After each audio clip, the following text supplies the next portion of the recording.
భారత ప్రధానమంత్రి నరేంద్ర మోడీ తల్లిపై రాహుల్ గాంధీ చేసిన వ్యాఖ్యలకు నిరసనగా మంచిర్యాల జిల్లా లక్షేటిపేట పట్టణ మండల బీజేపీ పార్టీ ఆధ్వర్యంలో జాతీయ రహదారిపై నిరసన వ్యక్తం చేశారు. రాహుల్ గాంధీ చేసిన అనుచిత వ్యాఖ్యలకు వెంటనే క్షమాపణలు చెప్పాలని డిమాండ్ చేశారు. ఈ మేరకు రాహుల్ గాంధీ దిష్టి బొమ్మను దహనం చేయడానికి ప్రయత్నించగా పోలీసులు అడ్డుకుని వారిని అరెస్ట్ చేసి పోలీస్ స్టేషన్ ని తరలించారు. కాగా భాజపా శ్రేణుల నిరసనతో జాతీయ రహదారిపై ట్రాఫిక్ నిలిచిపోగా పోలీసులు రంగప్రవేశం చేసి ట్రాఫిక్ ని క్లియర్ చేశారు.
రాహుల్ గాంధీ వెంటనే క్షమాపణ చెప్పాలి. నరేంద్ర మోడీ గారి యొక్క అనుచిత వ్యాఖ్యలను ఖండిస్తున్నాం.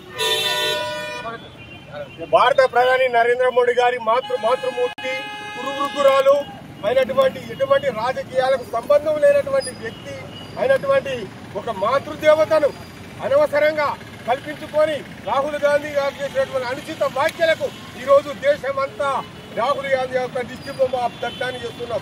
ఈ దేశమంతా కూడా కుమిలిపోతుంది.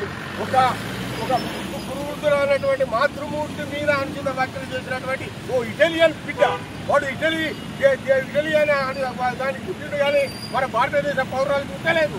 అటువంటి ఒక స్వెప్ డాన్సర్ పుట్టినటువంటి వీడు ఇలా మా గిలాబీలు మాతృమూర్తిని విమర్శించడం తగదు అని చెప్పేసి మేము భారతీయ జనతా పార్టీ తరఫున డిమాండ్ చేస్తున్నాము. దిష్టి బొమ్మలు తగలబెడుతున్నాము.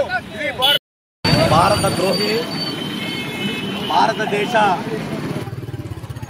కమ్యూనిటీని సపోర్ట్ చేస్తూ ఒక కమ్యూనిటీని అడ్డం పెట్టుకొని దాన్ని సెక్యులరిజం అని చెప్పుతూ ఇష్టం వచ్చినట్టుగా ఓటు చోరీ అంటున్నాడు.